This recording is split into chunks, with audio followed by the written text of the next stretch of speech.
వారికి ఆ, గౌరవ ముఖ్యమంత్రిగానే 4 సార్లుగా చేస్తున్నారు. ఉద్యోగులు అంటే ఏంటి, రాష్ట్రం విడిపోయినప్పుడు మేము ఏ విధంగా వాళ్ళతో కలిసి సమైక్యాంధ్ర ఉద్యమం చేశాము, అది కూడా ఆయన గుర్తుంది.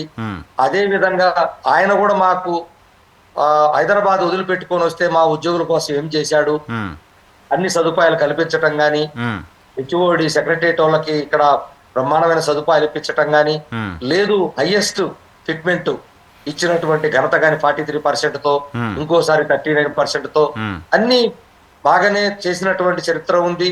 ఎంప్లాయీస్ కి ఆ నమ్మకమే కదా గతంలో అది పోల్చుకున్నాం.